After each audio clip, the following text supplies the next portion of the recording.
እንደ ዶክተር አብዛኛው ሰው ለራስ መልካም ማድረግ ለራስ ውለታ መዋል ሲባል ራስ ወዳድ መሆን የሚመስለውም አለ። አንድ ጊዜ መጋቢ ሐዲስ ምን አሉ?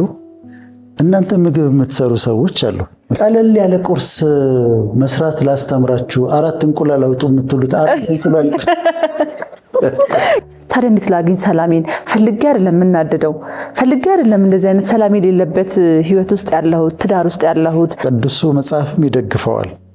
ቸር ሰው ለራሱ መልካም ያደርጋል ይላል።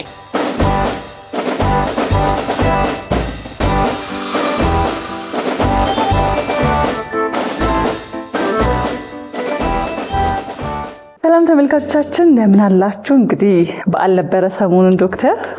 ያው ከበዓሉ ከ2 ቀን በኋላ ነው አይደል የመጣ ነው? ልክ ነው። እንኳን አደረሳችሁ ተመልካቾቻችን። እስካሁን የበዓል ድባብ እንዳለ ነው። እንዴት ነው? እንኳን አደረሰ ዶክተር። እንኳን አብሮ አደረሰን።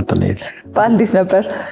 እኔ ጋር ጥሩ ነው። በዓል ብዙ አይደለሁም፣ በጣም አላከብርም። በዓል በጣም የሚያከብር ሰው አይደለህም? አይደለሁም። ስለዚህ ያው ቀስ ብሎ አልፏል እንደነገሩ። ልጆቼን አክስቶቻቸው ጋር ወሰድኩ። ከዛ እኔ አንድ በረንዳ ላይ ቁጭ ብዬ መጽሐፍ ሳነብብ ቆየሁ። ሲጨርሱ ሄጄ ተቀላቅዬ ይዤ። ስለዚህ መጽሐፍ ስታነብ ነው ያለፈው ማለት ነው በዓል። መልካም። እንግዲህ ተመልካቾች፣ መላው የኢትዮጵያ ሕዝብ በድጋሚ እንኳን አደረሳችሁ ማለት እንፈልጋለን። አንቺስ እንዴት አሳለፍሽ? በዓል እኔም ቆንጆ ነው። ጥሩ ነው። ቤተሰብ ጋር ነበር ያሳለፍኩት። ያው ሰብሰብ ብለን አሳልፈናል በዓል። ደስ ይላል። ወደ ዛሬው የመነጋገሪያ ሀሳባችን ነው የምንገባው። እንግዲህ በቀጥታ ዛሬ የምንነጋገረው ዶክተር ስለምንድን ነው? ለራስ ውለታን ስለማድረግ ለራስ መልካምን ነገር ስለማድረግ ነው ብለን ወደ ተመልካቾቻችን መተናል። እንግዲህ ብዙ ጊዜ ሰዎች ለሰውን ብዙ መልካምነት ያደርጋሉ፣ ለሰዎች ብዙ መልካም ለማድረግ ሲጥሩ እንመለከታለን። ያ በጣም ቆንጆ፣ ያ በጣም መልካም ነገር ነው። ከዛ ባለፈ ግን ለራሳችን ውለታ ስለማዋል ለራሳችን መልካም ነገር ስለማድረግ እንነጋገራለን ዛሬ። እንደ ዶክተር አብዛኛው ሰው ለራስ መልካም ማድረግ ለራስ ውለታ መዋል ሲባል ራስ ወዳድ መሆን የሚመስለውም አለና እስኪ መጀመሪያ ለራስ መልካም ማድረግ ምንድን ነው? ልክ ነው ወይ? ሰዎች ለራሳቸው መልካምን ማድረግ አለባቸው ወይ ከሚለው እንጀምር። ሰዎች ርዕሱን ገና ሲሰሙ ራስ ወዳድነት ሊመስል ይችላል። ሰልፊሽ መሆንን የሚያበረታታ ይመስላል። ግን አይደለም። ለራስ መልካም ማድረግ በጣም ተገቢ ነው። ቅዱሱ መጽሐፍም ይደግፈዋል። ቸር ሰው ለራሱ መልካም ያደርጋል ይላል። ቸር ሰው ለራሱ መልካም ያደርጋል ይላል። ሌላ ቦታ ላይ ደግሞ ተመሳሳይ ጻድቅ የሆነ ሰው ራሱ ላይ አይጨክንም፣ ራሱ ላይ መልካም ያደርጋል ይላል። አንድ ምሳሌ ልስጥሽና በዛ እንጀምር። አንዲት ሴት አለች፣ ባለትዳር ነች፣ 4 ልጆች አሏት። የባለቤቷ አባት እናት አሉ፣ ባለቤቷ አለ፣ የእሷ አባት እናት አሉ፣ ጓደኞቿ አሉ፣ እህት ወንድሞች አሉ እና አራት ደግሞ የራሷ የሆኑ ልጆች አሏት። ለስራ ወደ ውጭ ሀገር ትሄዳለች። አውሮፓ፣ አሜሪካ ለጥቂት ቀናት ደርሳ ትመጣለች። ደርሳ ስትመጣ ለባለቤቷ በጣም ውድ ዕቃዎች ትገዛለች፣ ስጦታ ትገዛለታለች። ለአራቱም ልጆች እንደ ሳይዛቸው እንደሚወዱት አድርጋ ጊፍት ትገዛላቸዋል። ልብሱ፣ ጫማው፣ የተለያየ መጫወቻው ትገዛላቸዋለች። ለባለቤቷ አባት ስጦታ ትገዛለች። ለባለቤቷ እናት ትገዛለች። ለራሷም ለእናቷ ለአባቷ ስጦታ ትገዛለች። ጓደኞቿም አይቀሩም። ሁሉም ስትመጣ ጭና ነው የምትመጣው። ሻንጣ ጭና ነው ይዛ የምትመጣው። ለአንድ ሰው ግን አይገዛም። ለራሷ ነው። ለራሷ አትገዛም። ከገዛችም የመጨረሻውን ርካሽ ነገር መርጣ $10 $20 ነገር ነው ገዝታ የምትመጣው። ለሁሉም ሰው ስጦታ ይዛ ትመጣለች፣ ለራሷ ይዛ ትመጣም። ሻንጣው ሲከፈት ይሄ ከሌ ነው፣ ይሄ ከሌ ነው፣ ይሄ ከሌ ነው፣ ይሄ ከሌ ነው ይባላል። ሁሉም የራሱን ይወስዳል። ከዛ ግን ጠጋ ብለሽ ለአንቺስ ምን አመጣሽ ካልሻት፣ ወይ የሆነ ጥፍር ቀለም፣ የሆነ ሊፕስቲክ፣ ትንሽዬ የሆነች ቀሚስ $40 የማያልፍ ማለት ነው። ስለዚህ ለራሷ መልካም አታረግም። ለሁሉም ሰው መልካም ታደርጋለች፣ ለራሷ መልካም አታረግም። ቤቷ ግብዣ ይዘጋጃል።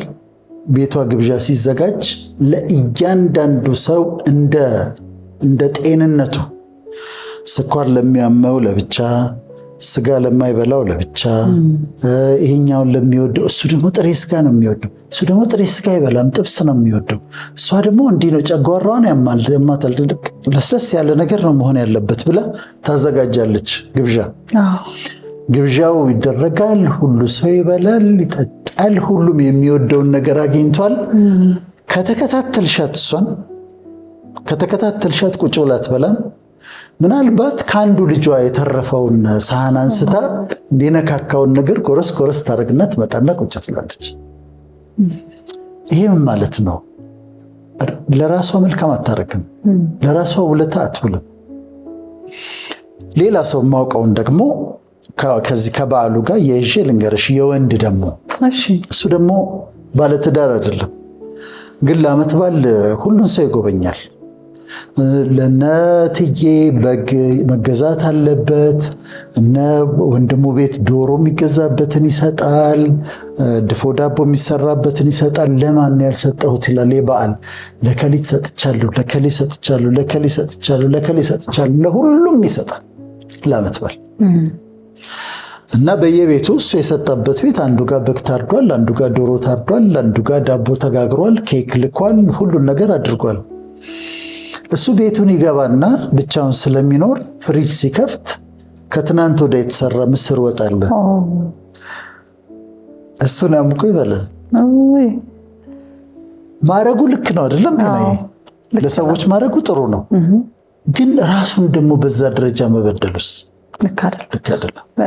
የእሷ መልካምነት ጥሩ ነው። ለሰዎች በማረጓን እኮ እንደግፋለን፣ ጥሩ ነው። ግን ለራሷስ መልካም ለምን አታረግም? እሱም ያደረገው ነገር ጥሩ ነው፣ ግን ለራሱስ መልካም ለምን አያደርግም? አንዳንድ ጊዜ ይሄ ሰልፍ ኔግሌክት፣ ራስን ለሌሎች እያደረጉ ራስን መካድ እና ለራስ መልካም አለማድረግ የጤና መጉደልን ሊያመጣ ይችላል፣ በጣም ጉዳትን ሊያመጣ ይችላል። አንድ የቤተክርስቲያን ሰው አውቃለሁ። በቃ መንፈሳዊ ነገር እሰራለሁ ብሎ ሰዎችን ይጎበኛል፣ ያስተምራል፣ ይሰብካል። ምግቡን በትክክል አይበላም፣ እንቅልፍ አይተኛም። በ55 ዓመቱ ሞተ እና ህመም ያመጣል፣ ሞትም ያመጣል። ለራስሽ ማሰብ ያስፈልጋል። እና ዛሬ ይሄንን ስናመጣ ለሁሉም ሰው ነው። ሁሉም ሰው ለራሱ ስጦታ መስጠት አለበት፣ ለራሱ ውለታ መዋል አለበት፣ ራሱን መንከባከብ አለበት። ይሄ ራስ ወዳድነት አይደለም፣ ኃጢአት አይደለም። ራሳችንን ኔግሌክት ማድረግ የለብንም። እና እስቲ ራሳችሁንም ተመልከቱ ለማለት ነው። በተለይ መልካም ሰዎች ሲሆኑ ግን ለሁሉም ራሳችንን ደግሞ እየተመለከትን እኔ ራሴ በጣም ጥሩ ነው የማደርገው። እንደውም እኮ ብዙ ጊዜ ከበዓል ጋር ተያይዘው ደጂ እናቶችን ስትመለከታቸው ብዙ ጊዜ እንደዛ ያደርጋሉ። በተለይ የኛ የሀበሻ እናቶቻችንን ስንመለከት በቃ ቤቱን ለማስደሰት እኛን ለማስደሰት አሁን ስታወራ እያሰብኩት ነበረ። እናቴን ራሱ እያሰብኳት ነበረ። ምግቡን ትሰራለች ለኛ፣ እኛ የምንለብሰው ልብስ መታጠቡን፣ እኛ የምናደርገው ነገር ቤቱ ንጹህ መሆኑን፣ ምግቡ መዘጋጀቱን። እንዳልከው ምግቡን እንኳን ቁጭ ብላ ግን አትበላ። እኛ ምግብ ስንበላ ቡናው ጋር ትቀመጣለች፣ እሷ ቡና ታፈላልናለች። ከዛኛ ጨርሰን ወይ የሆነ ሰው ካላጎረሳት በስተቀር በስርዓቱ ቁጭ ብላ በዓል ነው ብላ ራሱ ምግቡን ማጣጣም ራሱ አትችልም። በቃ ብድግ ብላ ተነስታ አንድ ሰው መጨመሩን፣ ሌላው ሰው መጥገቡን፣ ሁሉም ነገር በመስጠት ውስጥ ለሌላ ውስጥ በመኖር ውስጥ ነው ያለውና ከዛ እንግዳ ይመጣል፣ እንግዳ ያስተናግዳሉ። ደግሞ ወጥ ሲሰሩ ቆይተው የወጡም ሽታ ያስበላቸው፣ ጨልፈው አይበሉም። እና እናቶች ደግሞ በተለይ እናቶች እንደዚህ ልጆች ያላቸው እናቶች፣ ትላልቆቹ እናቶች ደግሞ ወደ አንቺ እናት ያሉ እነሱ ደግሞ እነማዘር ትላልቆቹ እነሱ በጣም ነው ራሳቸውን የሚበድሉት። በጣም ለልጆቻቸው ውጭ ላሉት ጋቢ ልካሉ፣ ሽሮ ገዝተው፣ በርበሬ ገዝተው፣ ድርቆሽ አዘጋጅተው እዚህ ሲመጡ አሳርፈው፣ ለጎረቤቱ አድርገው፣ ለዘመዱ አድርገው። እነዚህ ትላልቆቹን የምወዳቸው እናት ይችላል። ከዛ እነሱ እኮ አይበሉም። እነሱ እኮ እንድች ነው የሚያደርጉት፣ እንጂ ነው የሚያደርጉት። የሆነ ሽሮ ይዘው እንድች ነው የሚያደርጉት። ለራሳቸው መብላት ልክ እንደ በደል ይመስላቸዋል። ልጆቻቸውን የበደሉ ይመስላቸዋል። እና እሱን ዛሬ ልንታገል ነው። እንታገላለን። አንተ እንዴት ነው ወዳጄ? አንተ ጥሩ ነኝ ያልክ ራስህን በደንብ ውለታ መዋል ለራስህ። እኔ በደንብ ራሴን ተኬር አደርጋለሁ። በደንብ አሁን ስንገባ ነጥቦቹም ጋር በደንብ ለራሴ እጠነቀቃለሁ። ሰልፊሽ አይደለሁም፣ ግን ራሴን ግን ጥሩ አድርጌ ነው ያዝኩት። በጣም ይናገራል እንደዚህ ራሱ አሁን ያለህበት በደንብ ነው የሚናገረውና እንግዲህ ተመልካቾች በቀጣይ የሚሆነው ምንድነው? ራሳቸውን ለራሳቸው ውለታ መዋል ከፈለጉ ለራሳቸው መጠንቀቅ ከፈለጉ ምን ማድረግ አለባቸው የሚለውን ሐሳቦች ነው የምናነሳው። እንዳልከው ካንተ ከህይወት ልምድ ካደረካቸው ነገሮች አንፃር የተለያዩ እዚህ ጋራ ያሰፈርናቸው ነጥቦች አሉ።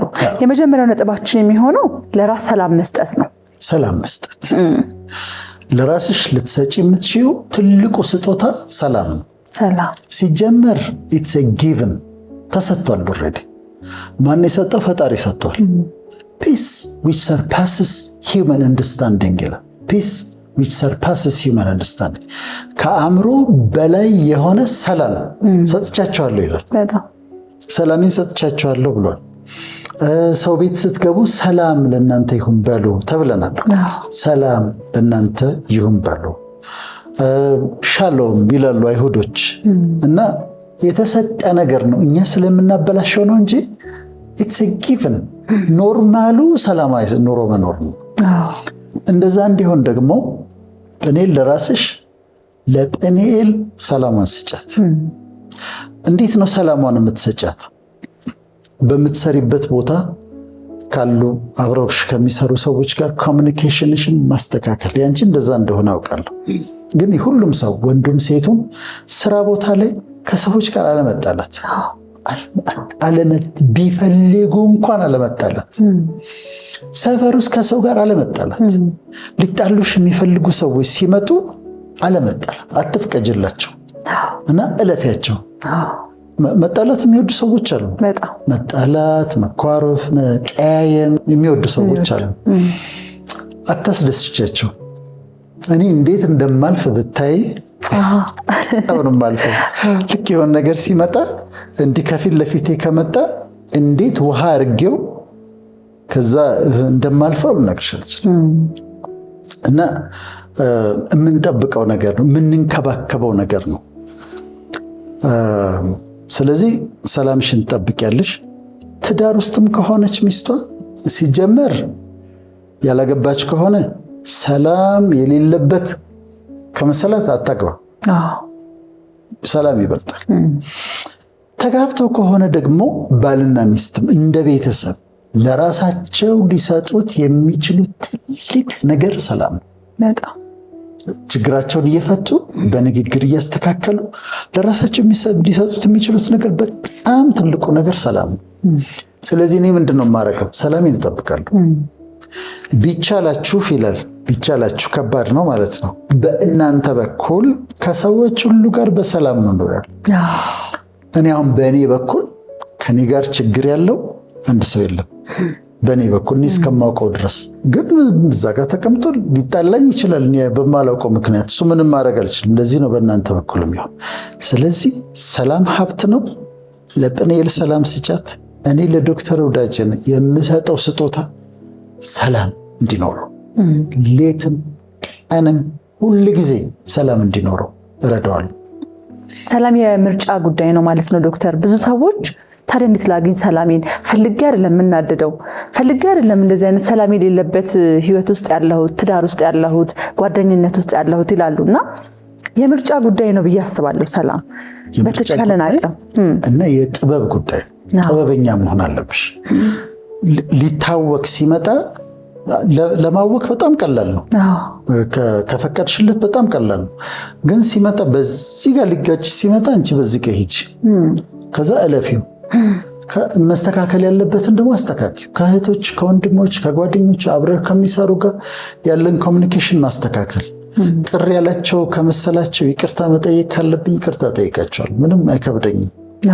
ሰላም ይሁን፣ ሰላም እንዲሆን ስለሚፈልግና ምርጫም ነው ጥበብም ደግሞ ያስፈልገዋል ማለት ነው። መልካም እንግዲህ ሰዎች ለራሳቸው ውለታ መዋል ሲፈልጉ የመጀመሪያ ያነሳ ነው ሰላም ለራሳቸው መስጠት አለባቸው። ሰላምን በጥበብ ማግኘት አለባቸው። የራሳቸውን የሰላም መንገድ መምረጥ አለባቸው ነው። በቀጣይ ደግሞ እረፍት ማግኘት አለባቸው ብለን ነው የምናነሳው። እረፍት ማግኘት አለባቸው። ቅድም ያነሳናትን ሴት 4 ልጆች ያላት ትልቅ ቤተሰብ አላት የተባለው፣ በነገራችን ላይ እንደዚህ አይነት ሴቶችን በጣም አከብራለሁ። በጣም አሉ የማውቃቸው በግል 4 ልጆች የሚያሳድጉ 5 ልጆች የሚያሳድጉ 6ም አውቃለሁ። ግን ቤታቸው ልጆቻቸውን አሳድገው አንዳንዶቹ ሚዲያ ላይ መተው ቁጭ ይላሉ፣ ሚዲያ ላይ ይሰራሉ። አንዳንዶቹ በጋዜጠኝነት ይሰራሉ፣ አንዳንዶቹ በሙያቸው ደግሞ ይሰራሉ። እና በጣም አክብሮት አለኝ። ግን ደግሞ ብዙ ጊዜ ሴቶችን ስናመሰግን፣ እናቶችን ስናመሰግን ባሎቻቸው ደግሞ በጣም ጥሩ የሆኑ ባሎች ደግሞ እንዳሉ መርሳት የለብንም።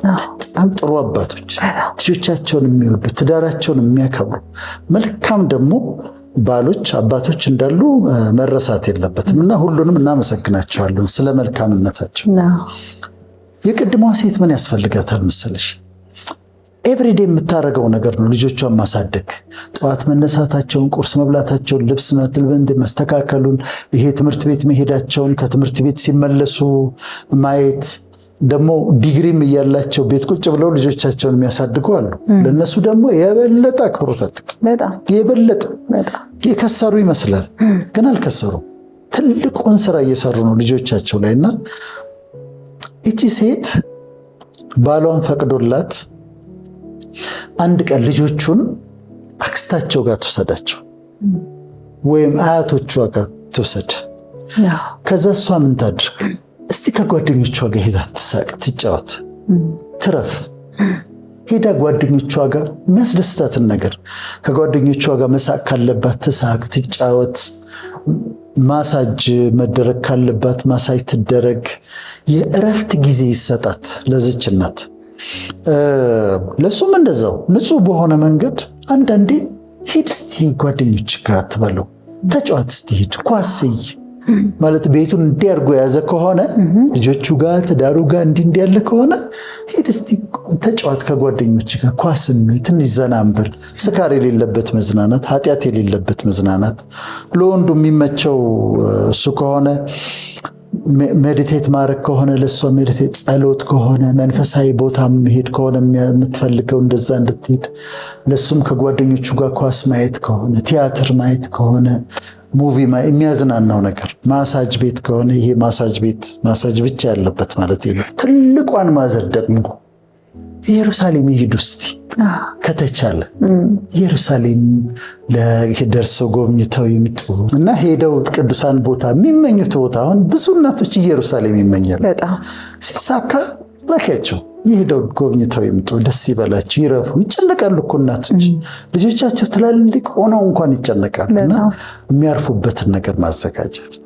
ስለዚህ ለራሳችን ሰላምን እንስጥ፣ ለራሳችን እረፍትን ስጦታ አድርገን እንስጥ ማለት ነው።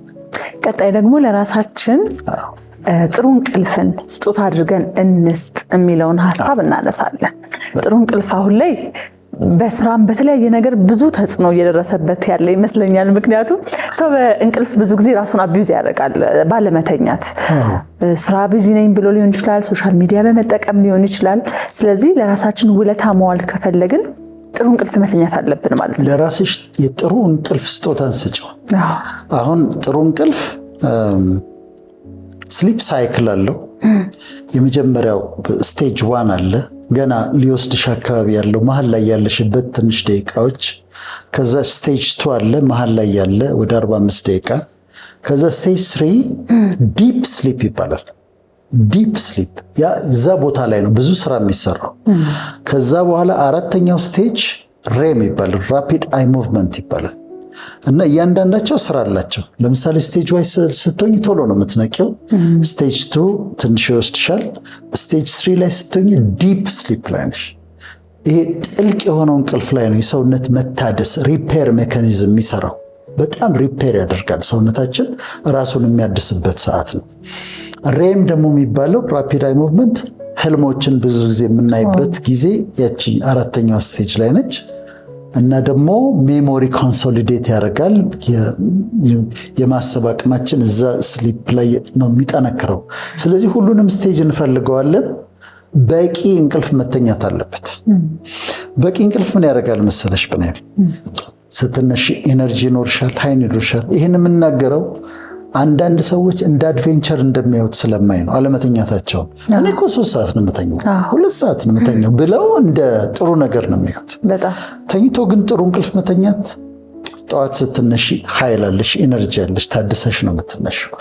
ንቅት ያልሽ ነሽ፣ አለርት ነው የምትሆኚው። ሙድሽ ይስተካከላል፣ ነጭናጫ አትሆኝም። እኔ ያው ሙዴ ላይ በደንብ አየዋለሁ። ጥሩ እንቅልፍ ካልተኛው ትንሽ ነጭ ስል ራሴን ካገኘሁት ትናንትና በደንብ አልተኛው እና ይሄ ደስታችንን የሙዳችንን ነገር እንዳንነጫነጭ ያደርገናል። ለአእምሮ ጤና ጥሩ ነው። ቅድም ዲፕ ስሊፕ ላይ እንዳልኩት መታደስ አለ፣ ሜታቦሊዝም ይስተካከላል፣ የደም ስኳር ይቀንሳል በጥሩ እንቅልፍ፣ ለማስታወስ ችሎታችን ይጨምራል፣ በሽታ የመከላከል አቅማችን ይጨምራል። ቶሎ ቶሎ ብሎ ወቄ ነው።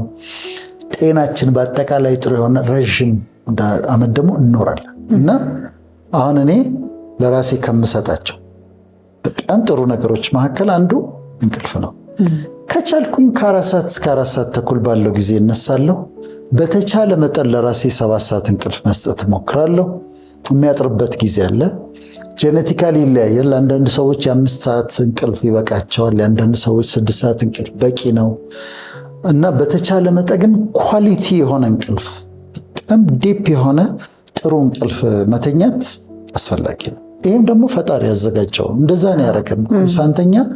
በነገራችን ላይ እስር ቤቶች ውስጥ ብዙ የተለያየ ዓለም እስረኞችን ቶርቸር ከሚያደርጉበት መንገድ አንዱ እንቅልፍ መከልከል ነው። 3 ቀን እንዳይተኛ አውቀው ድምፅ ይከፍቱበታል። ድምፅ ዝም ብሎ ይጮህበታል፣ አይተኛም። ከዛ አእምሮ ይታወካል። ከዛ የሚፈልጉትን ነገር ጠይቀው ለማግኘት ይሞክራል። እና እንቅልፍ መተኛት፣ ለራሳችሁ ጥሩ እንቅልፍን ስጦታ ስጡ። ዱ ዩርሰልፍ ኤ ፌቨር እና ስሊፕ ዌል ለማለት ነው። ሁሉም በተቻለ መጠን አይኑ የስራ ብዛት እንደሚያስቸግር፣ በተቻለ መጠን ግን ጥሩ እንቅልፍ መተኛት አስፈላጊ ነው። መልካም ዶክተር፣ እንግዲህ እንቅልፍ ላይ ስራ ብዛት ምናምን ሲሆን እንደው አሁን ላይ ስልካችን ነው እንቅልፋችንን የሚነጥቀን ብዬ ነው ማስበው። እና ብዙ ሰው ሌሊት 8 ሰዓት 9 ሰዓት ላይ ራሱን ይዞ የሚያገኘው ከስልክ ጋራ ነው። እና ያንን ነገር በማስወገድ ለራሳችን ትልቅ ውለታ መዋል አለብን። ትልቅ ነጥብ ነው ያወጣሽው። አሁን ከስራ ብዛት ይልቅ ስልክ ነው አላስተኛ እያለ ራሱን እየቀጣ ነው። ሌሊት ቁጭ ብሎ ቲክቶክ የሚያይ ሰው ራሱን እየቀጣ ነው። ማታ ዝም ብሎ የማይሆን ነገር እያየ የሚያመሽና የእንቅልፍ ሰዓቱን የሚሻማ ራሱን እየበደለ ነው። በጣም ብልጥ መሆን ያስፈልጋል፣ ጥበበኛ መሆን ያስፈልጋል። እና ይሄ በጣም አስፈላጊ ነው። ቀጣይ እንግዲህ ዶክተር አንተም በደንብ ለራስህ የምትሰጠው ትልቅ ስጦታ ነው ወይም ደግሞ ለራስህ የምትውለው ውለታ ነው ብዬ አስባለሁ። አመጋገባችንን ማስተካከል፣ መመልከት፣ መመጠን የሚሉ ሀሳቦችን ነው የምናነሳው። ብዙ ጊዜ ስለምመለከትክ ነው ምግብ ላይ በደንብ መርጠህ ይሄ ስለምትል ሰዎች ለራሳቸው ውለታ መዋል ካለባቸው አመጋገባቸውን ማየት አለባቸው ማለት ነው። አዎ፣ አሁን ይሄንን ስንወያይ ምን አለ መሰለሽ፣ 2 አስቸጋሪ ነገሮች አሉ። አንድ ጊዜ መጋቢ ሐዲስ ምን አሉ? እናንተ ምግብ የምትሰሩ ሰዎች አሉ። መጋቢ ሐዲስ እሸቱን ታውቂያቸው? አዎ፣ እንዴ በደንብ ቀለል ያለ ቁርስ መስራት ላስተምራችሁ፣ 4 እንቁላል አውጡ የምትሉት 4 እንቁላል ቀለል ብሎ 4 እንቁላል ከየት ይመጣል? እውነታቸውን ነው። አሁን ስለ ኒውትሪሽን ስናወራ በጣም የተለያየ የኑሮ አኗኗር ዘይቤ ስላለ አሁን ዲያስፖራዎች ይሰሙናል፣ አገር ውስጥ ያሉ ይሰሙናል። የተሻለ ገንዘብ ያላቸው በችግር የሚኖሩ የተለያየ ስለሆነ ተጠንቅቄ ነው የማወራው። ስለዚህ በተቻለ መጠን አመጋገብ ላይ ባላንስድ የሆነ የተመጣጠነ እንደምንም ብሎ ከጎመኑ፣ ከትንሽ ከፍራፍሬው፣ ከትንሽ ከፕሮቲን እንደምንም ብሎ ቤዝ ላይ የምናስቀምጠው ምንድነው? የተመጣጠነ ምግብ ማለት። አንዳንዱ ውድ አይደለም። ለምሳሌ ስፒናች፣ ቆስጣ አሁን ማመን የማትችይው አይነት ኒውትሪሽን አለው። በጣም ብዙ ውስጡ በጣም ብዙ ካልሲየም ኮንቴንቱ ራሱ ሃይ ነው። ግን የሚገኝ ነገር ነው ቆስጣ በጣም አይደል? ብዙ አይከብድም። እዛ መንገድ ላይም ሲሸጥ ያለው ቆስጣ። ስለዚህ ከጎመን ከትንሽም ቢሆን አቅም ለሌላቸው እንደምንም ብሎ ለማመጣጠን መሞከር። ከዛ በኋላ አንድ አይነት ምክር ለመጋገብ መምከር አንችልም። ስኳር ህመም ያላቸው አሉ፣ የነሱ የተለየ ነው። የደም ብዛት ያላቸው አሉ፣ የነሱ ይለያል። ሪህ ያለባቸው አሉ፣ የነሱ ይለያል። እና እንደ ጤናቸው ሁኔታ መለየትና ማስተካከል ያስፈልጋል። ሌላው መሰረታዊ ነገር የምናስቀምጠው ነገር ግን አቢዩዝ አናድርግ። ማለት ለምሳሌ ጣፋጭ ከመጠን በላይ በየቀኑ መብላት። በዓል ላይ ኬክ የሚመጣባቸው ቤቶች አሉ አይደል? እሺ ከሊት ኬክ ይዛ መጣች፣ እሱም ኬክ ይዞ መጣ፣ እንትናም ኬክ ይዞ መጣ። ፍሪጅ ውስጥ ይቀመጣል። ከዛ 15 ቀን ሙሉ ማታ ላይ ኬክ አምጪ ውስጥ እየተባለ ኬኩን አምጪ። እኔ አላስቀምጠውም ጭራሽ፣ ልጆችም አያስቀምጡ። አሁን እንደዚህ እንግዳ ኬክ ይዞ ሲመጣ ፍሪጅ ውስጥ አይቀመጥም። አውጥተው መስጠት ላለባቸው ይሰጣሉ። ፍሪጅ ውስጥ ከተቀመጠ እንደሚበሉት ያውቃል። ስለዚህ አያስቀምጡ። እዛ ላይ አቢዩዝ አለማድረግ። ሌላው ፖርሽን የሚበላው ብዛቱን መጠንቀቅ ያስፈልጋል። እኔ አሁን እንዳልሽው መርጣለሁ፣ በጣም መርጣለሁ። የምበላውን ነገር ጠነቀቃለሁ። ከዛ ደግሞ እንደው ዝም ብዬ ደግሞ አልጠርግም።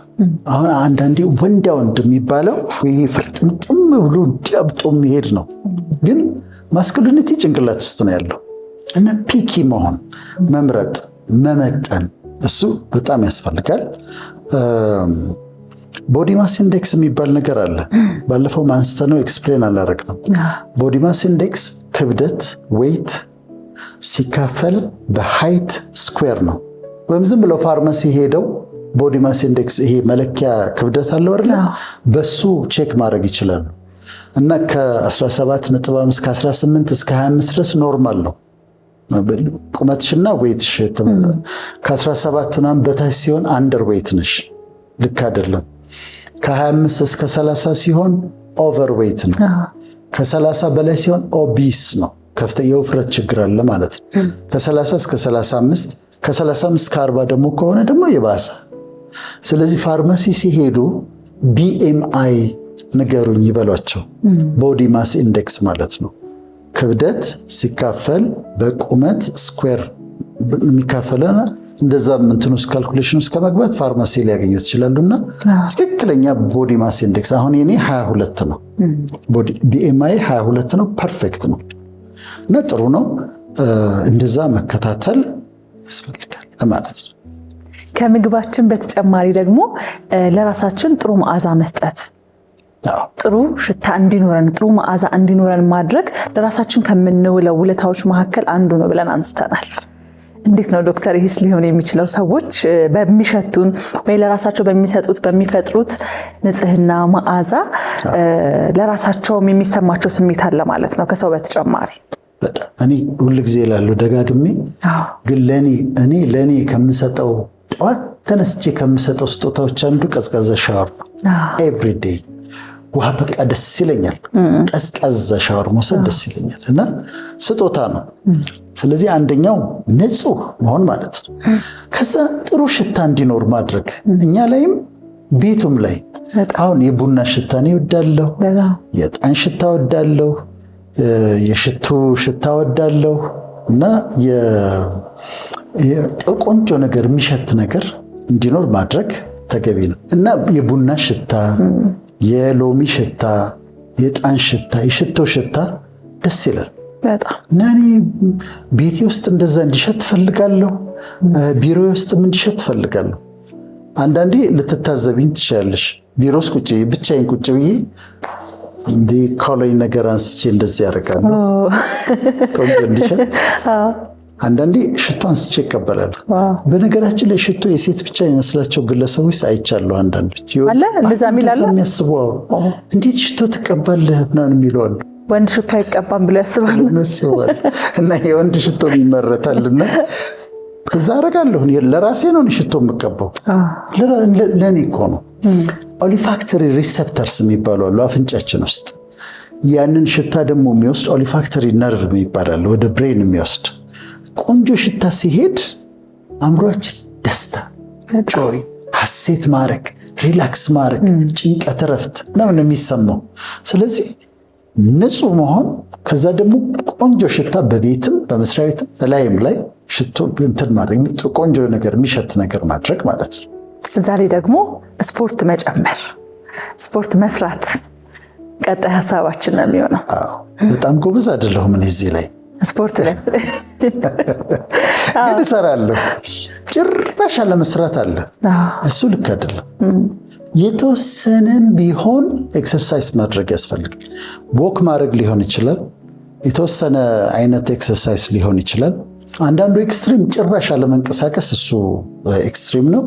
ሌላው ደግሞ እንደ 3 ሰዓት ሙሉ ገብቶ መቀጥቀጥም ብዙ ላያስፈልግ ይችላል እና ግን ኤክሰርሳይዝ ግን ያስፈልጋል። ካሎሪ ያቃጥላል። ኤክሰርሳይዝ ሰርተሽ ስትወጪ በጣም ደስታ አለ። ክብደት ለመቆጣጠር ይጠቅምሻል፣ ሞቲቬት ያደርጋል እና ደግሞ እድሜያችን በጨመረ ቁጥር የማስል ቶን እየቀነሰ ይመጣል፣ እየላላ ይመጣል እና እሱን ማስተካከል ያስፈልጋል። ግን አንዳንዶቹ የሚሸወዱትን ልንገርሽ።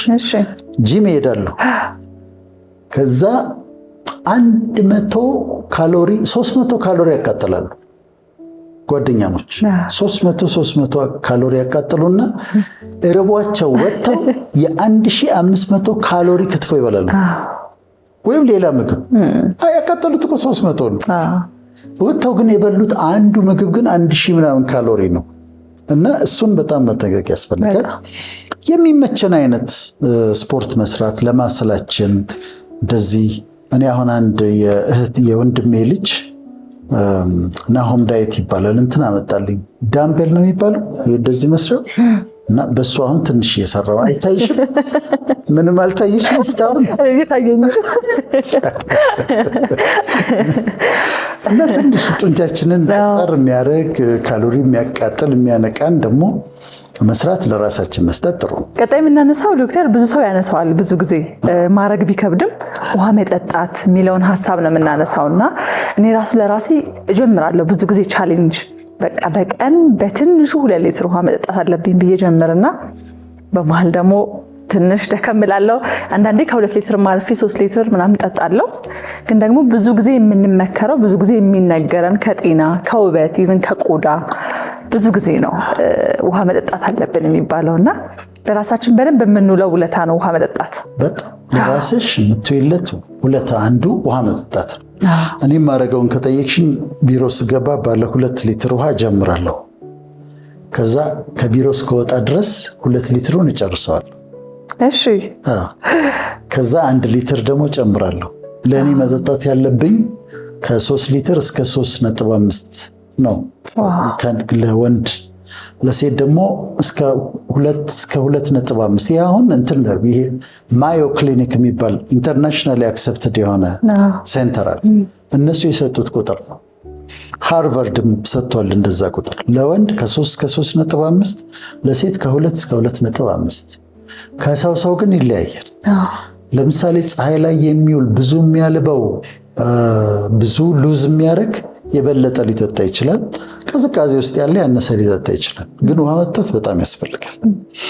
አሁን እኛም ሀገር የትም ቦታ አሳሳቢ ከሆኑ ነገሮች አንዱ ሬናል ፌለር ነው አይደል?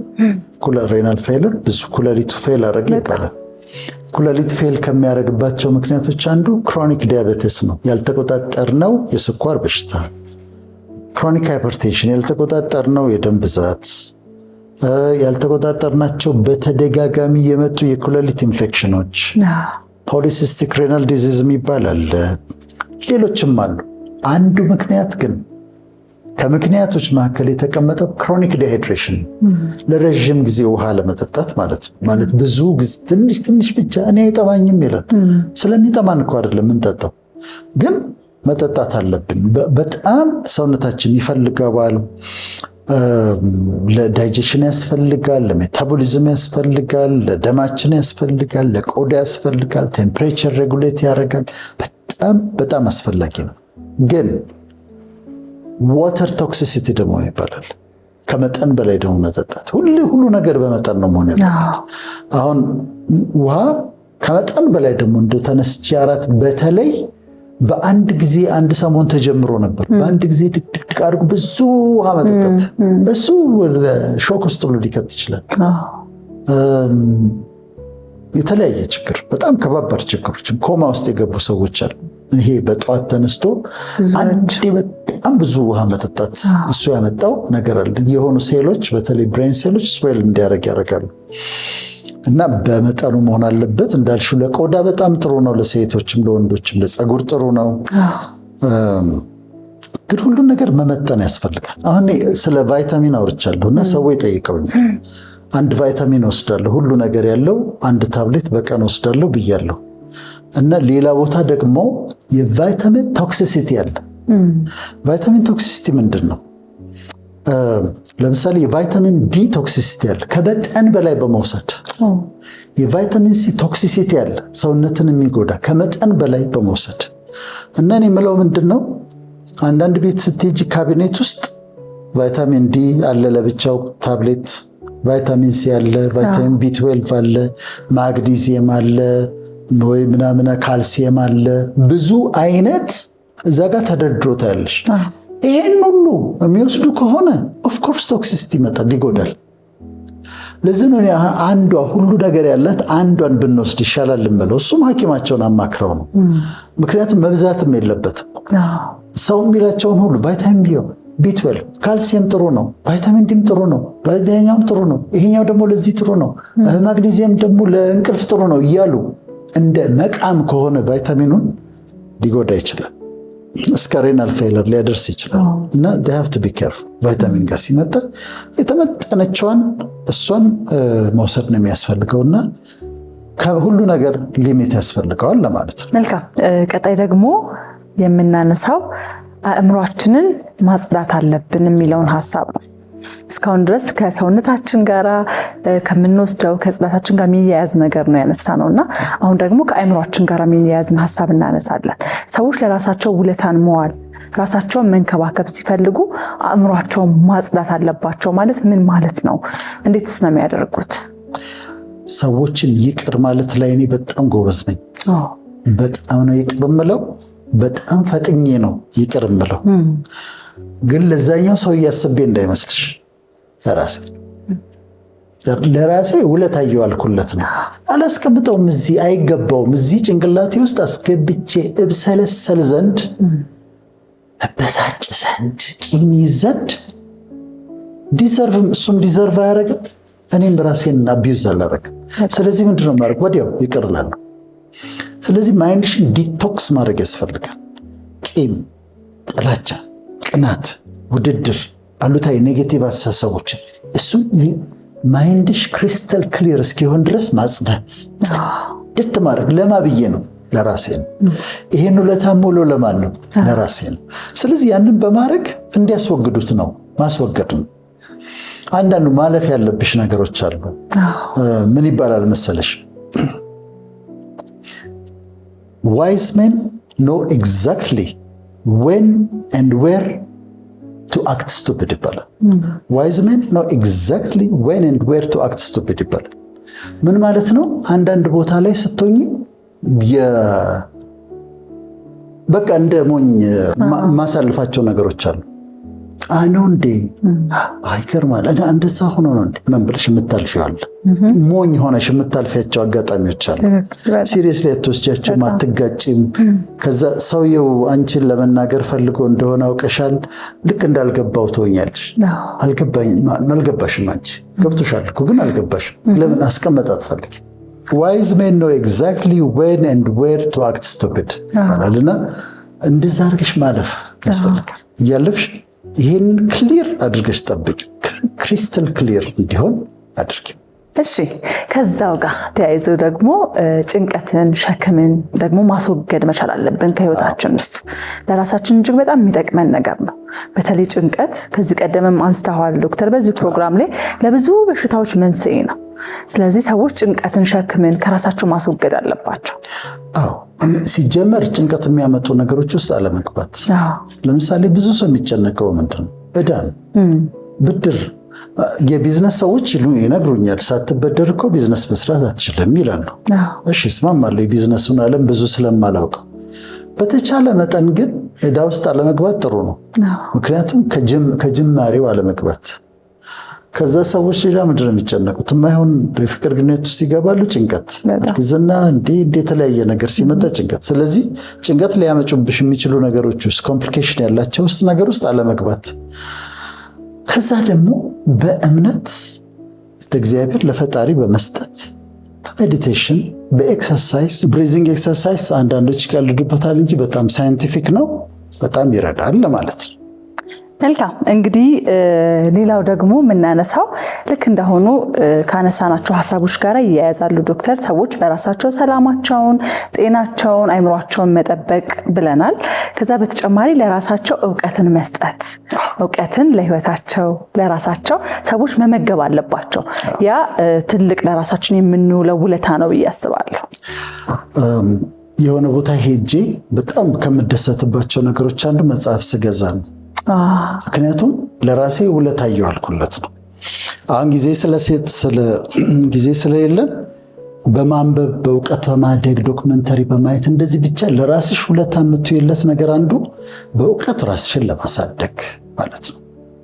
በእውቀት ራሳችንን ማሳደግ አለብን። እንደውም ከሰሞኑን የተለያየ ቦታ ስሄድ ነበረ ያንተን መጽሐፍ ይዤ አይተኸዋል። ቤኑና መንደር የሚል መንደር ባለፈው የበዓል ፕሮግራም ላይ ተላልፎ ነበር። እዛ ሄደን ፕሮግራም እየሰራን ነበርና እኔም ያንተን መጽሐፍ ይዤ እዛ ቦታ ላይ ደግሞ መጽሐፍ ማንበብ በጣም ነው ደስ የሚለውና ሰዎች በዚህ አጋጣሚ ራሳቸውን በእውቀት በጣም መገንባት ከፈለጉ 101 የጥበብ ጠብታዎች እውነት በጣም ቆንጆ መጽሐፍ ነው። እኔ አንብቤ ጨርሼ ነው አሁን እንግዲህ ይህን ምስክርነት የምሰጠውና ሰዎች ቢያነቡ ራሳቸው ላይ እውቀትን ቢሰሩ ለራስ የምንውለው ሁሌም ከኛ የማይለይ ትልቅ ውለታችን ነው ብዬ አስባለሁ።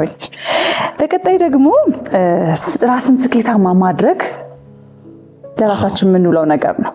ራስሽን ስኬተሽ ሁል ጊዜ የተሻለ ሰው ማድረግ ለኔ ስኬታማ መሆን ማለት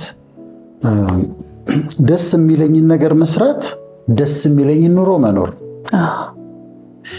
አንድ ቀን ስትይ ነበር አንቺ መጨረሻ ላይ ውጤቱ ደስታ ነው ስትይ ነበርና ደስ የሚልሽን የተጠራሽበትን የተፈጠርሽበትን ስራ መስራት፣ ከዛ ደስ የሚያሰኝሽን ኑሮ መኖር። ለነገ ደግሞ ወድቄ እንዳልገኝ ችግር ውስጥ አለመግባት፣ ከዛ ስኬታማ በየጊዜው የተሻለ አሁን ካለሁበት እያሻሻልኩኝ ደስ የሚለኝን ነገር እየሰራሁ ደስ የሚለኝን ኑሮ መኖር ለራሴ የምሰጠው ስጦታ ነው ማለት ነው። ስኬታችን እንግዲህ ለራሳችን ሽልማት ነው ማለት ነው። ከሌላው ሰው ከምናረጋቸው ነገሮች በተጨማሪ ራሳችንን ነው የሚያስደስተን። የራሳችን ሽልማት ነው፣ ለራሳችን የምንሰጠውም ነገር ጭምር ነው ማለት ነው። መልካም። በመጨረሻ የምናነሳው ዶክተር ምንድነው ለራሳችን መንፈሳዊ ህይወትን መስጠት በራሱ ለራሳችን የምንውለው አንድ ትልቅ ውለታ ነው ማለት ነው። በጣም እሱ ደግሞ መሰለሽ እዚህ ጋር ማንሳት እንፈልገው ሰዎች በሰዎች እየተሰናከሉ ከአምልኮ ስፍራዎች ይርቃሉ። በጣም ብዙ ከአምልኮ ስፍራዎች ብቻ ሳይሆን ከእግዚአብሔርም ይርቃሉ። ለምሳሌ በወንጌላውያን በአንዱ ፓስተር ታዝናለች። ማይሆን ነገር ሲያረግ አይታው እንዴት እሱ እንዲያረጋል ብላ ከቤተ ክርስቲያን ትርቃለች፣ ከእግዚአብሔርም ደግሞ ትርቃለች። ወይ ደግሞ በአንድ ቄስ የማይገባ ነገር ባደረጉ ቄስ ኦፌንድድ ሆና የተዋህዶ ልጅ ደግሞ ከቤተ ክርስቲያንም ከእግዚአብሔርም ልትርቅ ትችላለች። እንዲሁም በእስልምናውም እንደዚሁ እና ያ ግን ይጎዳናል። በተለይ ከፈጣሪ ከራሱ መራቅ በጣም ይጎዳናል። እኔ ለራሴ የሰጠሁት ስጦታ አንዱ ወደ እሱ መቅረብ ነው።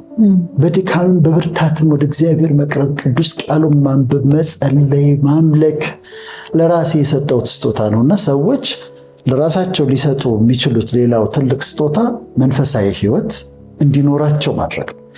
ፌቨር ነው ለራሳቸው የሚሰሩት።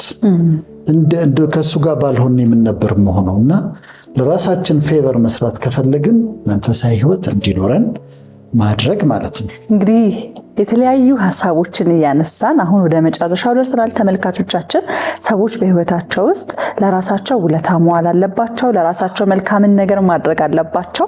ያ ማለት ራስ ወዳድ መሆን ማለት አይደለም የሚለውን ሀሳብ ጠቅላላ አድርገን ዛሬ አነሳን ዶክተር።